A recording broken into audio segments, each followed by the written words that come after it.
Thank you.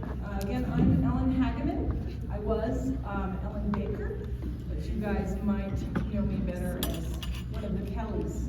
I'm not actually a Kelly, except for I'm guilty through marriage and association. But my nephews have moved to Vegas, and one of my nephews, Robbie, is in the seminary, so the Kelly branch is getting a little bit more love lately. But my husband, Tim, is here, and my mom, and some of the Kellys, and my son, Santiago, who's actually here. So we're expanding,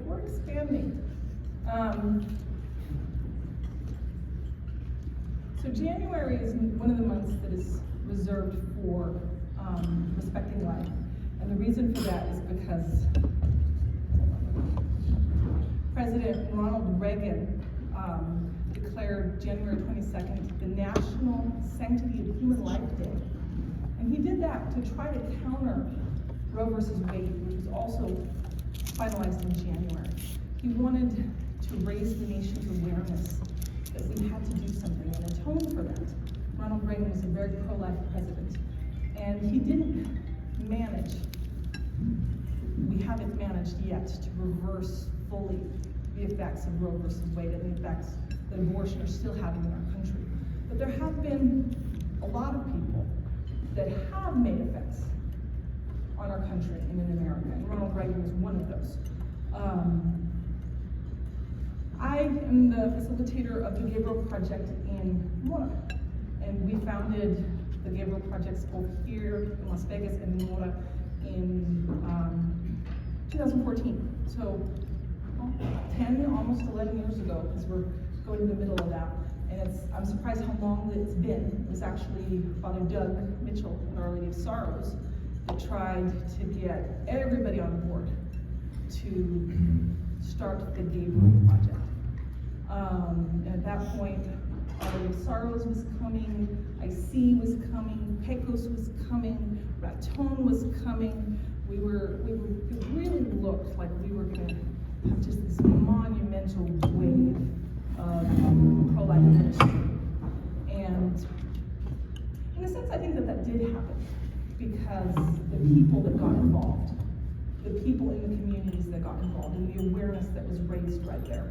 But the actual broad scope that Father Doug had for the Gabriel Project hasn't been realized yet. There's been a lot of moms that have been helped by it, but it's still pretty low-key. Most people don't really know about it. We are on Facebook right now, and I would really request, if you're on Facebook, I'm not telling you to be on Facebook if you're not. You don't have to open that Pandora's box. If you're not on Facebook, it's okay, But if you are on Facebook, I would really appreciate you to follow the Gabriel Project for St. Gertrude's and Our Lady of Sorrows is what it's called. And I try to put, especially the prayer requests from the moms on there, some information, things like that. The Gabriel Project was started in Houston, Texas, directly after Roe versus Wade. A priest went outside his parish, he put a sign up and said, if you're pregnant, we will help you. We will help you with whatever you need, just choose life. It was started then, it got popular in the 90s, is when it really started taking off, and it spread throughout the United States and Canada. And it's named after the angel Gabriel. The Archangel Gabriel said to Mary, when he first came to her, what he said, what angels usually say when they come, is, be not afraid. Be not afraid, Mary. You have found favor with God. You will conceive in your womb and bear a son. And he said, be not afraid. And that's the message of the Gabriel Project. It's be not afraid. You can do this. You can do this. God will help you through it. And we call the people that help with the Gabriel Project, we call them angels, because that's what we're trying to be. We're trying to be messengers. We're trying to echo that message that God sent through the Archangel Gabriel. Be not afraid. God will be with you.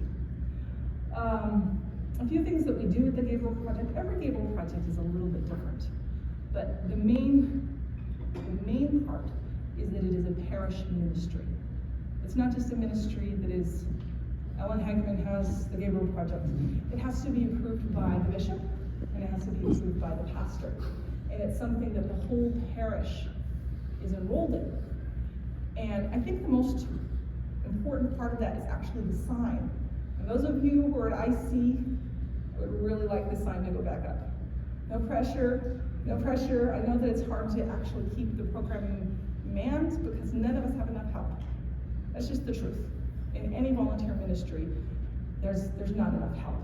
That's even in the secular side. It's 1% that is doing all the work, right? 1%. Well, that 1% has a big effect, and that sign, you don't even know how many women are passing that. They might not be calling, but just that sign, it's got a beautiful image of Our Lady. And I have a couple of pictures of it. But the image is known as Our Lady of the Streets, and it was actually painted by an Italian artist who saw a little girl holding her brother with her siblings all around her. She was buying bread for them. And he called it the Madonna of the Streets. And it's a beautiful picture. When I was growing up, we were not Catholic, but we had a holy card of this picture. It was the only, really, I think the only picture we have on the wall. But it was the only religious picture that we had, was this picture, because it spoke so strongly to my mother. And so you have that picture, and you have a statement there saying that we will help you. Whatever you're facing, we will help you. And I have talked to moms who have said, you know, even just reading that, I didn't call, but even just reading that made me feel less alone. Even just knowing that somebody cared enough to put that up there. And it's usually in a parking lot. Ours is in the parking lot. Our Lady's of Sorrows in the parking lot. I love it when I pass through Texas and I see these signs. Every time I see one, I'm like, awesome, there we go. There is somebody who cares. And that makes so much difference. It really, really makes a difference.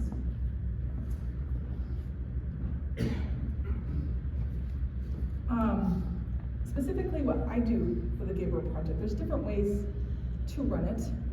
You have the sign, that's the main part. You have the parish sign that we will help. There's usually a bottle drive to collect money, different ways to raise money. But whenever you're raising money, that's raising awareness about abortion.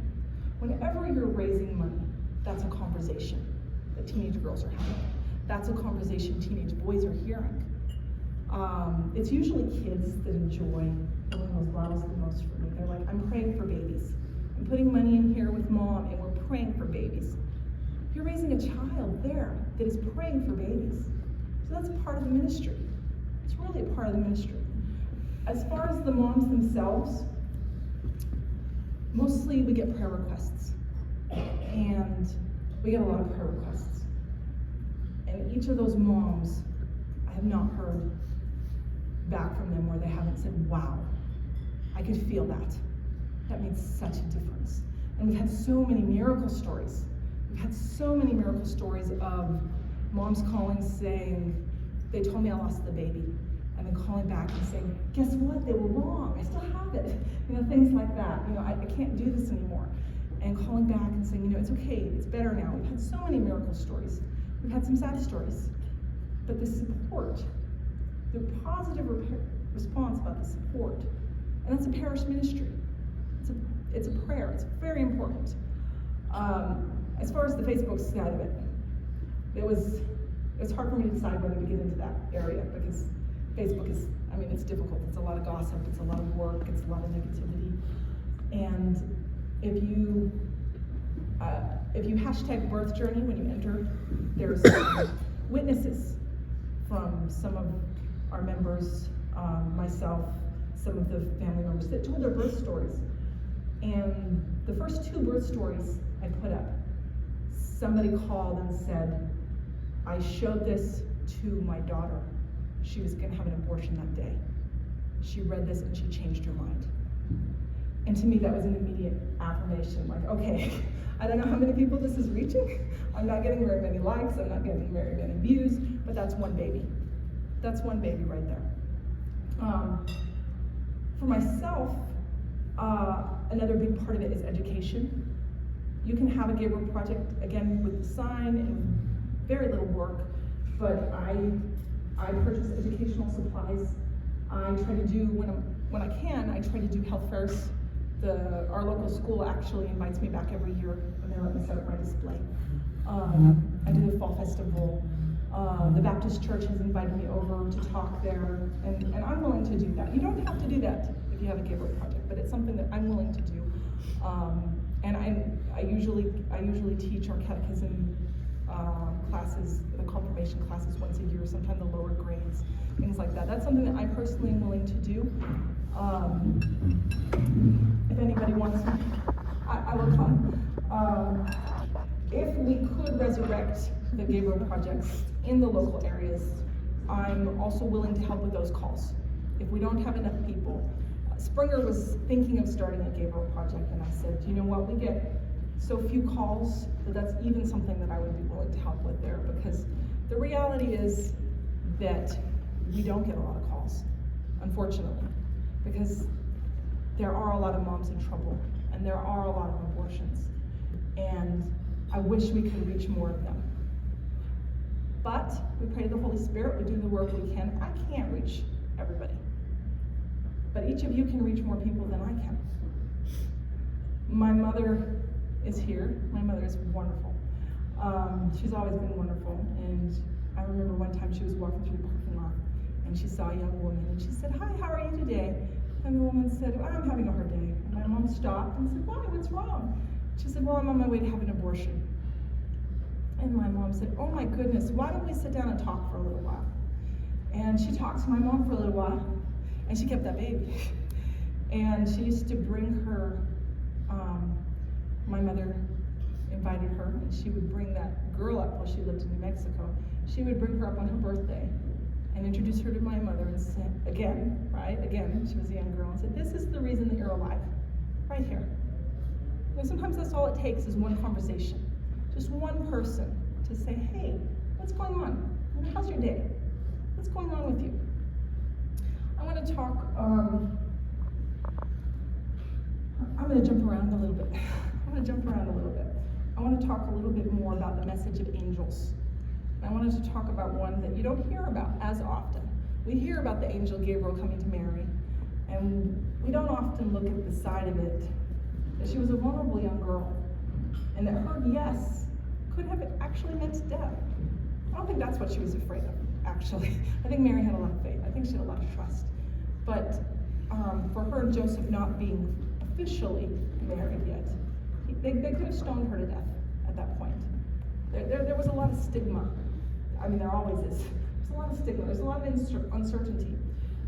But that's a very famous case. We know that. We know the angel Gabriel appeared to Elizabeth. We often don't talk about the harder cases. And I want us to talk right now about Genesis 21:17. That's the story of Abraham and Sarah. Abraham and Sarah had a child announced to them. They were older. They were an older couple, and Sarah didn't believe it. Sarah's like, "I'm too old. You know, this just doesn't work, right? We know better than God." Sarah knew better than God. Sarah listened to Abraham and said, "Well, I know how this is going to work. Right? I know how this is going to work." And he had her sleep with the maid, Hagar. There you go. There's your child. Everything's fine. Prophecy's fulfilled. There's your child. Well, that wasn't what God intended.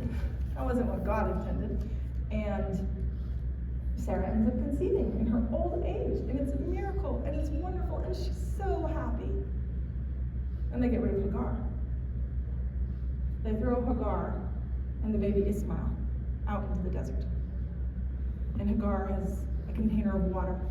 And they use the water. And she knows they're going to die. So she leaves the boy. And she walks. Because she can't watch the boy die. And she's crying.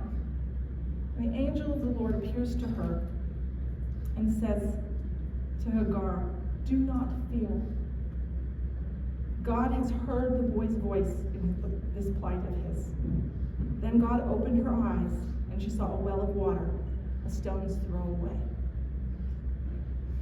So we know in the case of Mary that she had a very holy birth.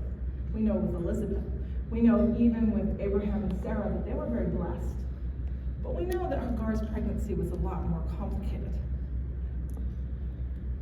I don't know, could we call that rape? Where your owners decide that you're a slave and you're going to bear their child.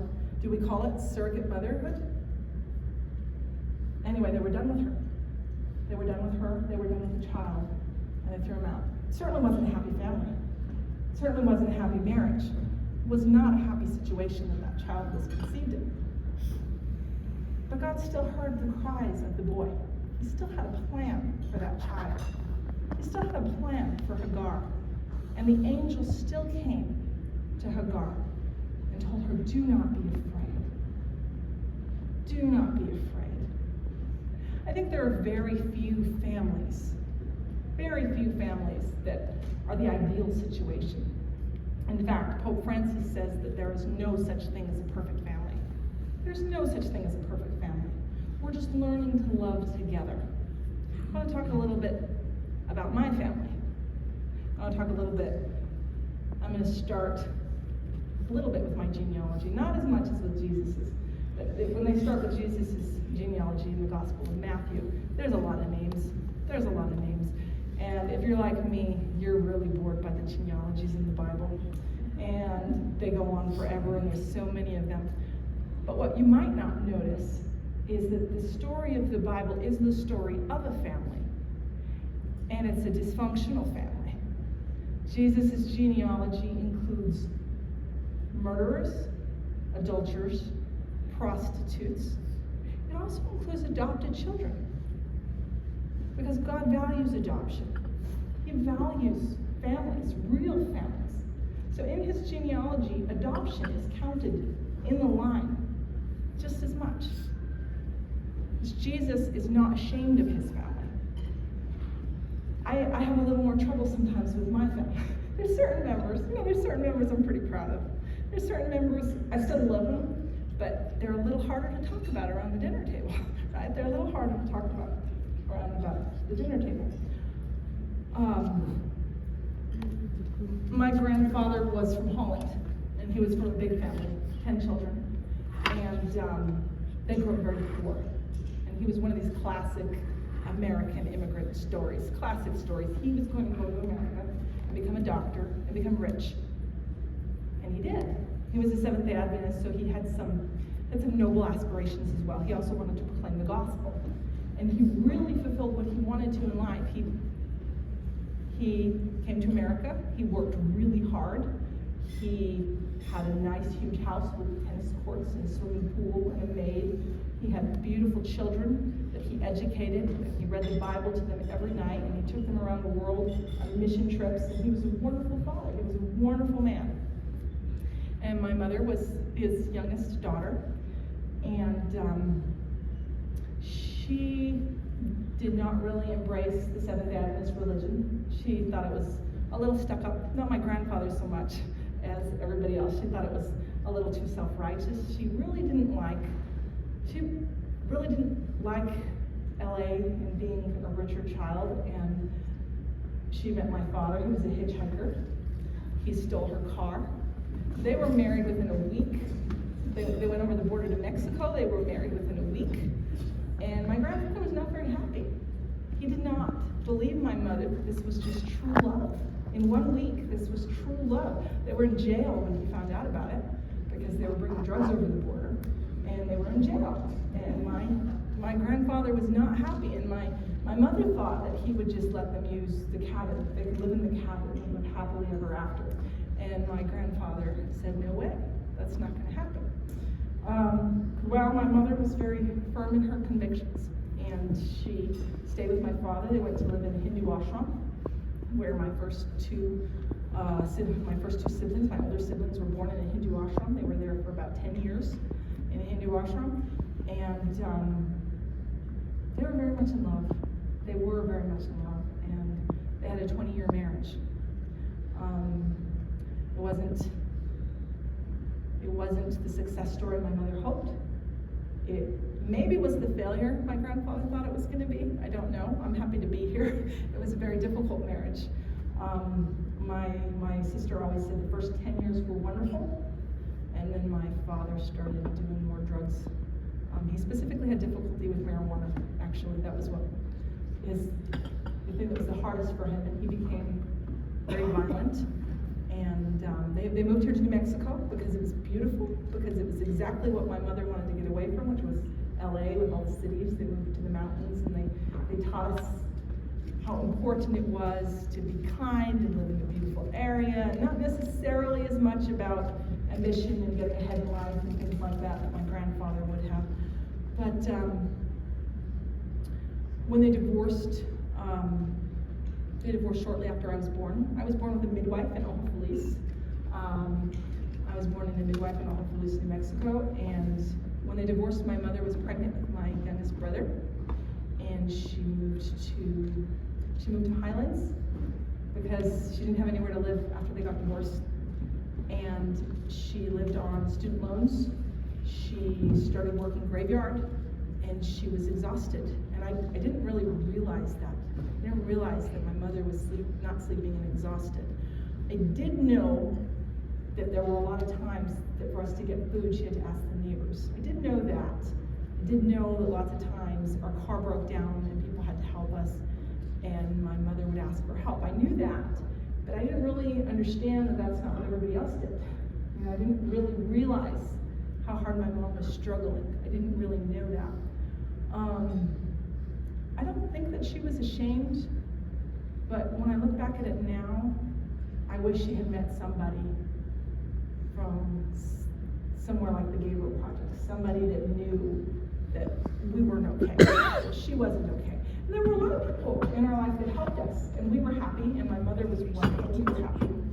But we were struggling a lot, and my father was very abusive to her, both financially and even after they were divorced, he was still abusive. And it was very hard. And at the same time, my mother was going to school. She was working graveyard. She had 3 little kids, and my 2 oldest siblings, Dave and Colleen. My brother Dave got 2 girls pregnant when he was 17. And Colleen was in college, and she came out to visit for Christmas. And I told her, I was 5 years old, and I said, "When are you going to have your baby?" And she said, "What? I'm not pregnant." I said, "No, when are you going to have your baby?" And she went back to school and discovered she was pregnant. And she tells me that that's when she knew that I had a thing for pregnancy. It was right then. She's like, "No, Ellen was the first one who knew." And that's when she made me a part of every part of her pregnancy. She took me to her appointments. She took me to her births. She's like, "This is Ellen's forte, is birth and babies." And it was. She made me a part of that whole part of her life. And they came and lived with my mother also. So we had my little baby brother and 2 grandchildren living with us. And I grew up surrounded by babies. I grew up surrounded by babies all the time. And we had a very happy, very poor, very complicated family. And if you ask about the conversion in our family, you'll get lots of different stories because it was a long process.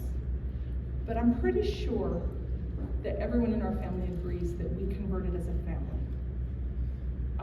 It was us growing together as a family. And you see that sometimes in the Bible, where the whole family is baptized together. And we were, in stages for the little kids, they were baptized. But my sister and my mother and I entered the church the same year. And my mother told me, she was 45 when she was baptized, running the church. She told me that when she was baptized, the loneliness and the pain of her divorce went away. That God took it away. And she hadn't asked for that. And it wasn't until she told me that, I was 15, I didn't know that my mother was lonely. I didn't know that my mother was sad. My mother was such a happy person. She was always positive. She was always teaching us to pray. I didn't know that. And it wasn't until she told me that I was like, "I didn't know you were sad, Mom.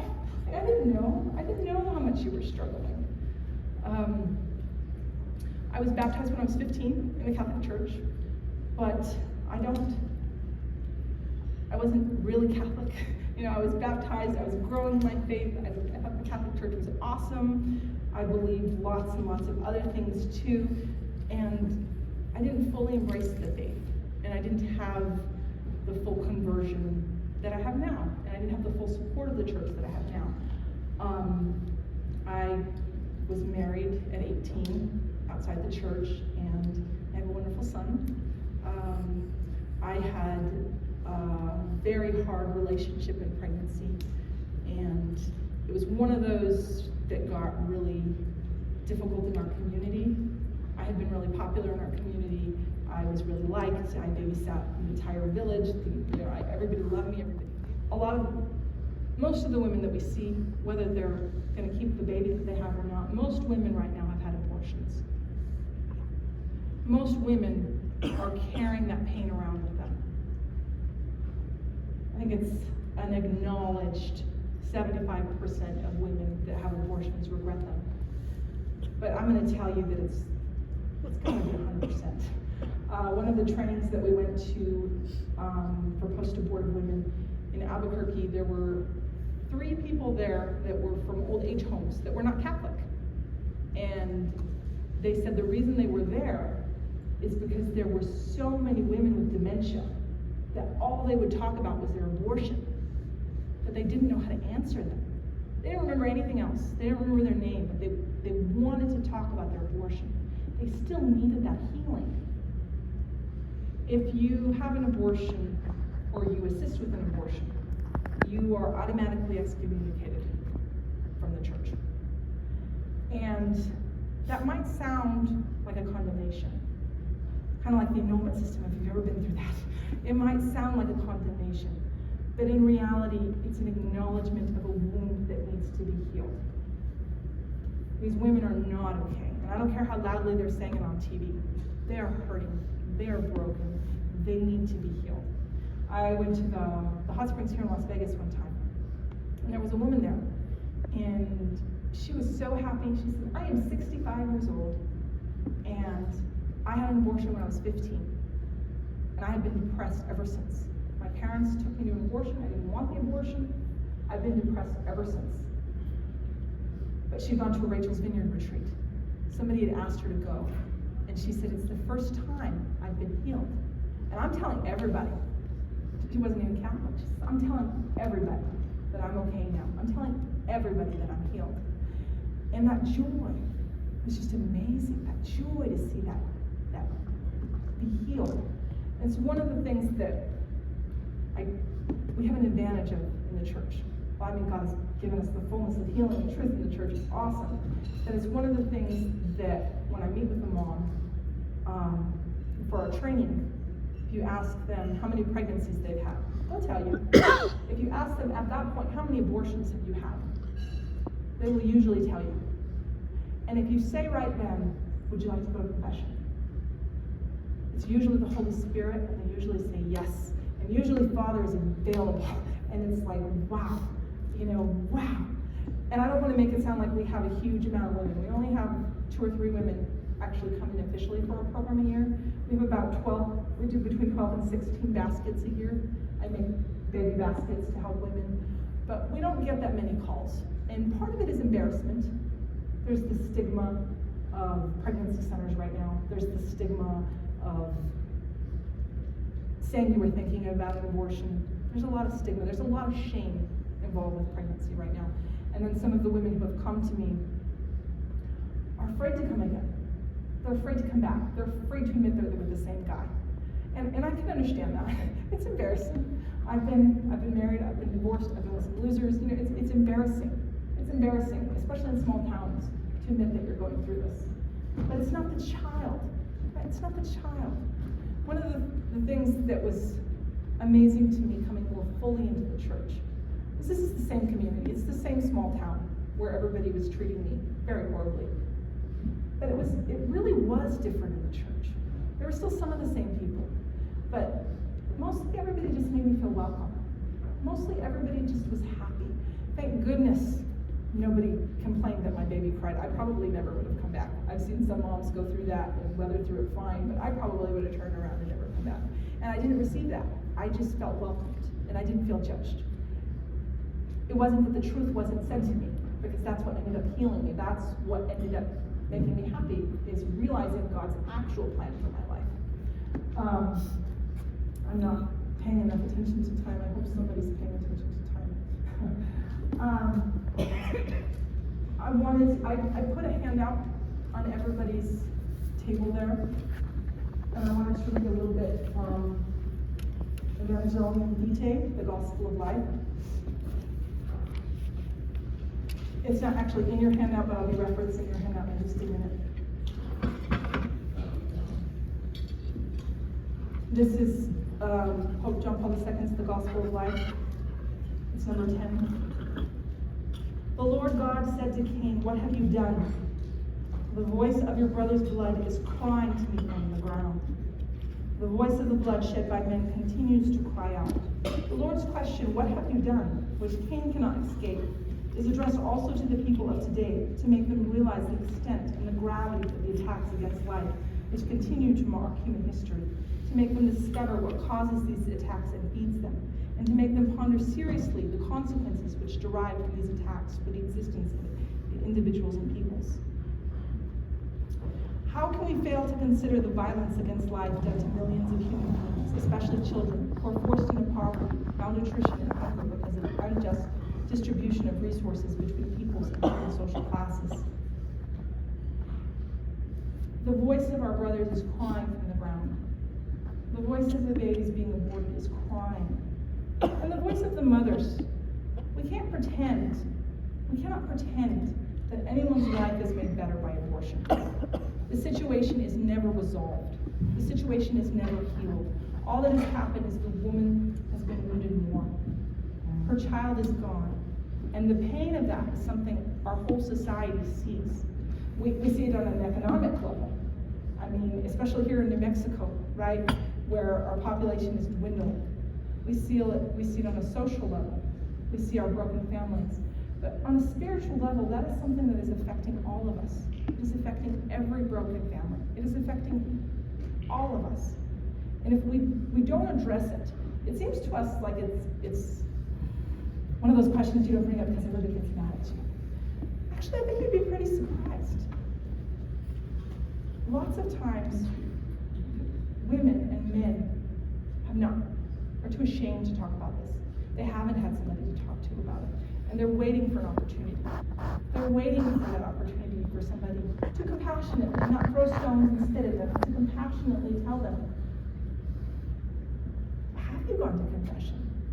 Have you considered this? Have you named your baby? Lots of times they have.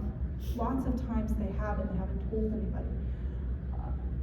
Most of the girls that I went to school with had abortions right away in high school. Most of them were taken by their mothers, sometimes by the school. And one of the girls told me, she said, I dream about my baby every night. Every night I dream about my baby. She had 3 more abortions the next few years. And I asked her why. I said, if you're hurting that much, she's like, well, I'm already not good enough to be a mother. I'm already not good enough. This is the person that I am. She had just given up. She had a very difficult life. But that pain is there, and it's not doing anybody any favors for us not to speak about it, for us not to step up about it. And again, the difference that it makes in one person's life, well, that's up to the Holy Spirit, that's up to God. But you don't know. You don't know when. They might yell at you, they might step out. The friend that I was talking about had a very hard life, but it's on Facebook. She recently converted, and she had a baby, and she posted, "I'm just so happy that God has healed me and forgiven me." You don't know when those seeds are going to take root. You don't know the effect the signs in the parking lot are going to have. You don't know the effect that one word spoken is going to have. So I just encourage you, I think I'm probably close to overtime here.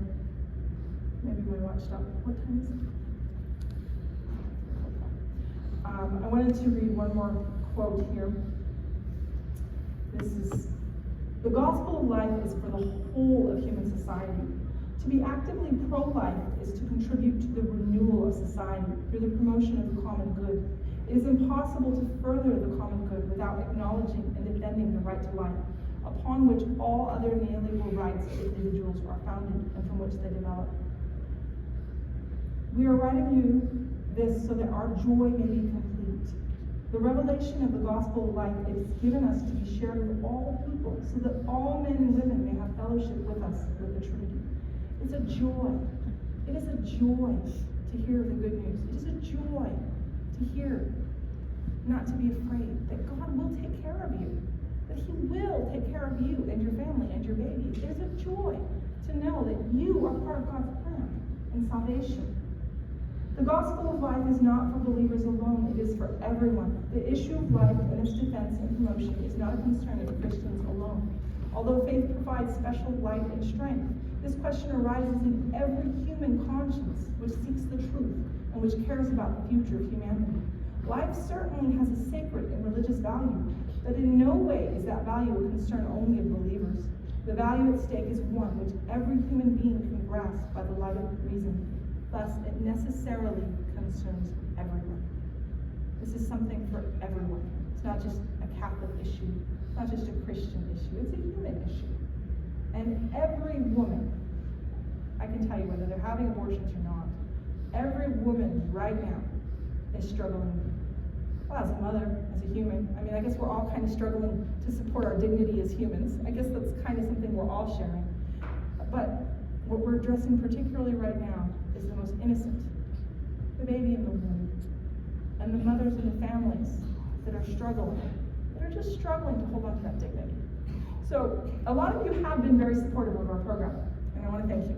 A lot of you I know have been very supportive of moms. We've got some moms in here that are tough moms, that are strong moms, and we appreciate you. Do we have any? Oh, I referenced this. Those flyers I passed out. I pass those out because the Catholic Church continues to affirm that abortion is the most important issue of our time. It is the most important because the unborn are the most innocent. It's unthinkable. We have 600,000 abortions a year in America. The number has gone down in some states. It's actually tripled in New Mexico right now. We have abortion up to the day of birth. But at every stage, it is inexcusable. At every stage, it is inexcusable. And that's what the handouts are highlighting. The USCCB asks for us to speak. They ask for parishes to put together programs to help moms, which is what the Gabriel Project is. But they also ask for us to fast and pray for moms. I don't know that I pray a lot. I don't know that I actually fast a lot, and I should work more on there. There's a lot of information and material on this table that you're welcome to take. I have the Spiritual Prayer of Adoption that Fulton J. Sheen wrote. If you're unfamiliar with that, please take a look at it. It's very strong and powerful. Out of time now, did you guys have any questions? Do you have a question?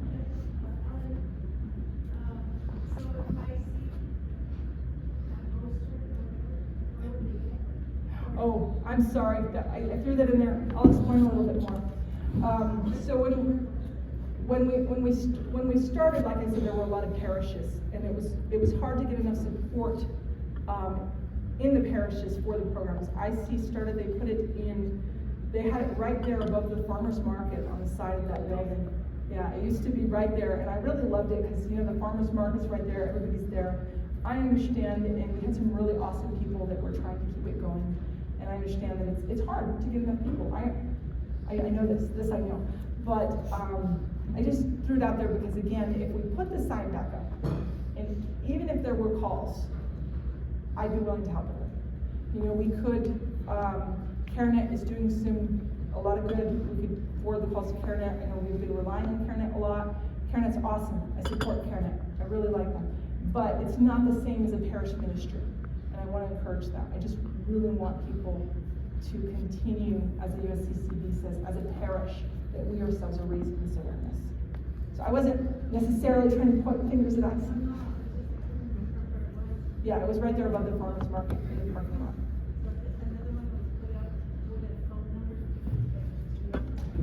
It could be for our parish if you wanted to put or it could be for your parish, and then you could forward the calls to me. That would work too. That would work. Yes. Is that sign you're talking about advertising the Brews? Gabriel project? I'm specifically talking about the sign for the Gabriel Project, which is my program. I'm sure that there will be other ways to put pro-life signs up, but that was... sign was up on the Father George Center? It was up on the Father George Center. I believe they took it down when they stopped running the program. But again, that's just what I've been saying, is let's just put the sign back up. The sign is awesome, let's just put the sign back.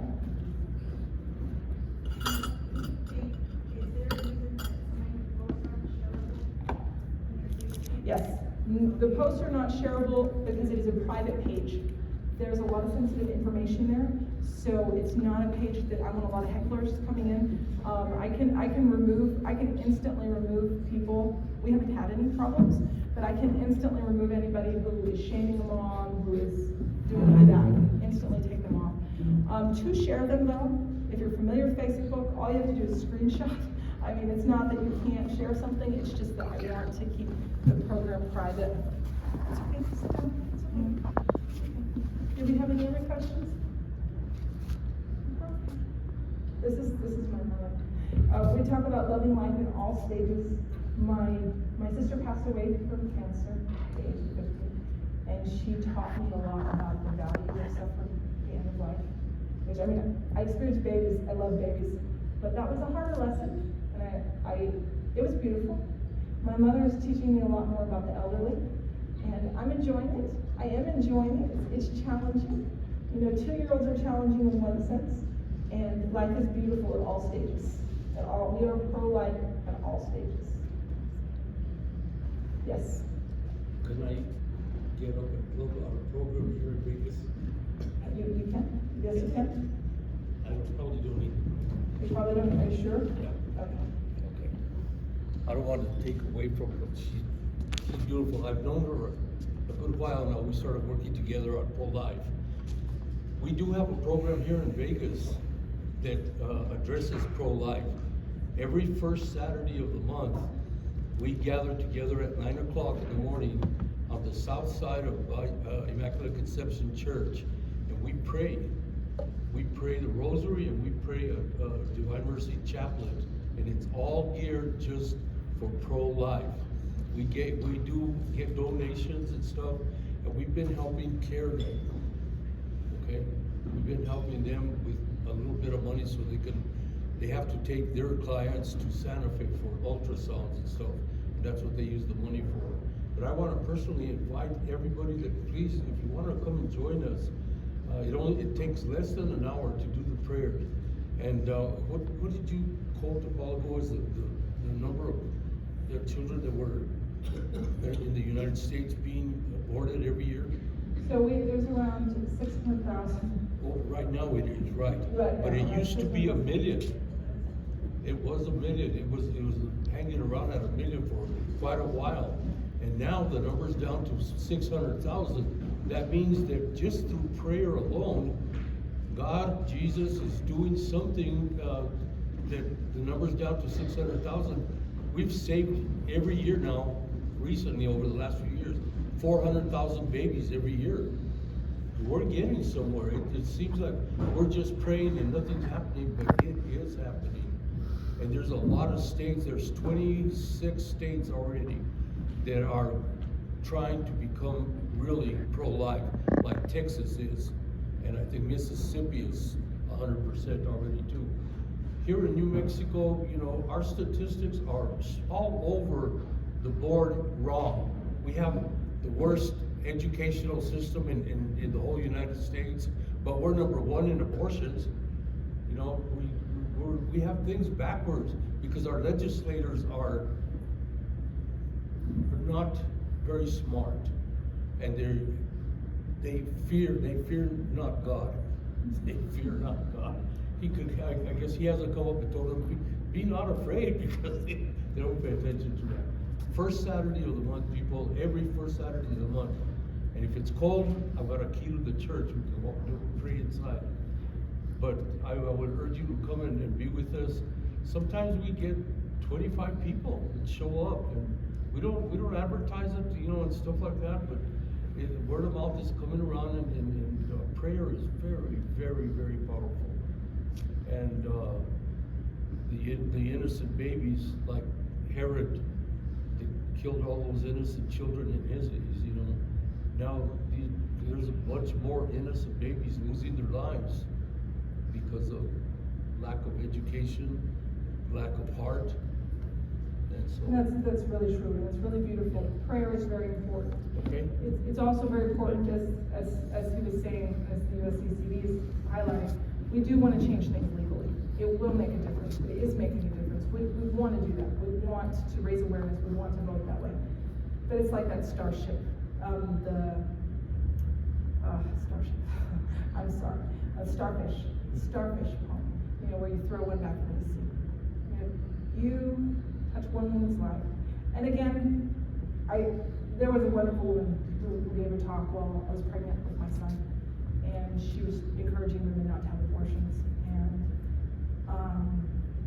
I told her, I said, great, I'm not gonna have an abortion, but how am I gonna get the doctor? You know, they were calling social services on me before I even had my baby just to fight with me. I had, the whole neighborhood hated me. I had no money. I had, you know, he took off with my money, he took off with my car. I was like, so what am I gonna do? Like, what am I gonna do? And she's like, well, I don't want you to have an abortion. It's like, no, I'm not gonna have an abortion. No, I'm not. But what does that mean? What is it? In New Mexico, Medicaid will pay up to $16,000 for a third-term abortion. And there's never a medical reason for a third-term abortion. Just so you know, us who have had babies know that we can induce, we can do a cesarean. You do not have to have an abortion. And Medicaid will pay $16,000. We had one woman come, and she had scheduled an abortion as soon as she missed her period. She scheduled an abortion right away. And they called her back and they said, I'm sorry, we have to move your appointment. She's like, okay, that's fine. So the second one, can you turn it off? So next month, they call her again and say, oh, I'm so sorry, we have to move her back again. She came to us 5 months pregnant, and her appointment had been moved each month. 5 months pregnant, baby moving. It worked out pretty well for her because she decided to keep the baby, but the bigger the baby is, the more money they get. That's the reality. The more money Medicaid will pay. That's the reality. How much money would that do for those families? And I'm not saying that we should necessarily just pass money out to families, but we could develop programs. We could make more jobs. I mean, there's lots of things that we could do. So that's, you know, there's other solutions. Do we have any more questions? Yeah. Okay, in just a minute. Yes? This isn't a question, but it was something that a friend of mine said to me from Breitbart, and said as of noon on December 31st, 2024, 45.1 million abortions have been performed in the course of the year. While 8.2 million died from cancer, 5 million from smoking, 1.7 million from HIV/AIDS, 1.35 million from traffic fatalities, and 1.1 million from suicide, which meant that abortion was the leading cause of death globally last year, accounting for 42% of all human deaths. Is that worldwide? Yes. It's unbelievable, the level. It's unbelievable, the lives and the souls. And it's amazing. There's so many miracle stories. I have so much statistics and material. There was so many stories, but for this Fulton Sheen prayer, I don't know how many miracle stories I found online where, so you pray, you can name the baby spiritually, you pray the prayer for 9 months, which is the length of a pregnancy. And when you get to heaven, you get to meet the baby. It's awesome. But I don't know how many stories I've heard where they meet a baby with the same name, where the mother decided to keep the baby. Or they actually get to meet the baby that God applied the prayers to. Like, wow, just amazing. Prayer does have a huge effect. And hopefully we'll do the other work too, but it does have a huge effect.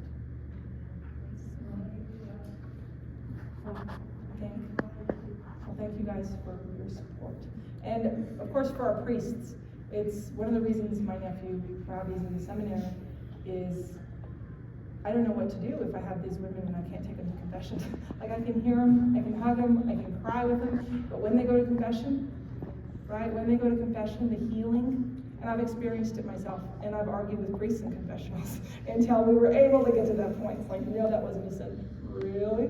Really? I've gotten that way. The healing from the sacraments is amazing. It's amazing. So. Please do take time. We have some good books. We've got some good materials. They came out with a new size. I'm so happy. If you've seen our little babies before. I ordered these from Heritage House. It's their pro-life company. And they came out, what we had were the 10-week little babies. They came out with these little 8-week ones, which are so tiny and cute. I think they're adorable. So you guys take a minute if you guys get a chance and think about some things. Thank you very much. One of the things that was really hard for me to reconcile and understand was if my relationships were bad, if my choices with my relationships were bad, then why did I have my son? Because my son is obviously my biggest blessing, right? My son is my biggest blessing in life. And that was really hard for me to mentally understand. If babies are a blessing, does that mean that every broken relationship is okay? Does that mean that surrogacy is okay? Does that mean, say, the situation is not okay? It's hard for me to acknowledge that my marriage was not healthy. It had not been healthy. And it was actually Sister Caritas who helped me with that. And she said, well, God is the one who can bring a blessing out of a tribe. God is the one who can take a situation like Hagar's, which was obviously not a healthy situation. God is the one who can take that and turn it into a miracle. God is the one who can look at the broken families that my mother and father had and create the beautiful families that we see today. Who can bring about Jesus from David's mistakes. Who can bring about, I hope those of you who know my family love them even a tiny bit as much as I do. And you can see the beauty that he worked through my crazy hippie mother, right? My crazy hippie mother and father. It's like, wow. And the same thing with myself as a very depressed teenager. Like, wow, look at what God did for me.